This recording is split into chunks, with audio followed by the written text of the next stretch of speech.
امام صاحب وہاں پر بیٹھے تھے، ایک دیہاتی آیا اور آ کر انہوں نے سوال کیا واو او واوئی، سوال کیا واو او واوئی۔ امام صاحب نے کہا واوئی۔ اب جو وہاں پر شاگرد بیٹھے تھے ان کو سمجھ نہیں آئی، ہمیں بھی کچھ سمجھ نہیں آئی کہ کیا ہے یہ۔ اصل میں سمجھانا چاہتا ہوں کہ حکمت کس کو کہتے ہیں، کہ اللہ رب العزت نے فرمایا وَمَن يُؤْتِ الْحِكْمَةَ فَقَدْ أُوتِيَ خَيْرًا كَثِيرًا، کہ اس کو خیر کثیر عطا کیا گیا۔ تو کس کو حکمت کہتے ہیں؟ کہ جب اس نے سوال کیا، سوال کرنے کے بعد کسی کے سمجھ میں کوئی بات نہیں آئی، وہ دیہاتی وہیں پر کھڑا تھا۔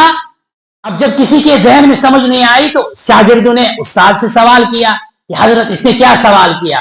جو دیہاتی وہاں پر کھڑا تھا اس نے جب جواب سنا، امام صاحب نے کہا واو وئی، اس نے کہا تھا واو او واوئی، امام صاحب نے کہا واوئی۔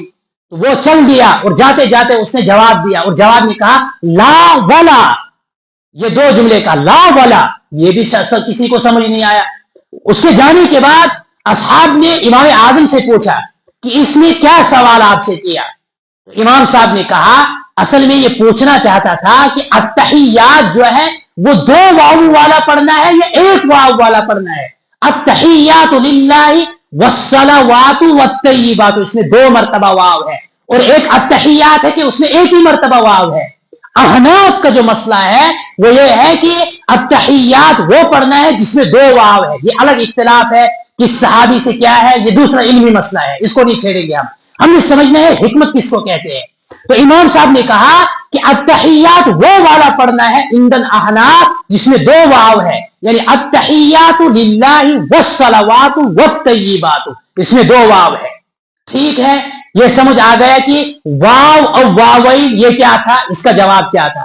جاتے جاتے اس نے کہا لا ولا، اس یہ کیا اس نے کہا؟ تو امام صاحب نے کہا یہ جاتے جاتے اس نے مجھے دعا دی۔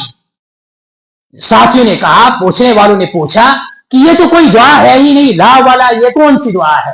امام اعظم علیہ الرحمہ نے فرمایا کہ یہ شخص مجھے کہنا چاہتا تھا لا شرقیہ ولا غربیہ، قرآن کریم کی آیت ہے، لا شرقیہ ولا غربیہ، یعنی کہنے کا مطلب اس کا یہ تھا کہ اللہ رب العزت تیرے علم کو اتنا پھیلا دے کہ مشرق میں بھی پھیلتا رہے، مغرب میں بھی پھیلتا رہے، اس کی کوئی انتہا نہ ہو، اتنا زیادہ اللہ رب العزت تیرے علم کو پھیلائے۔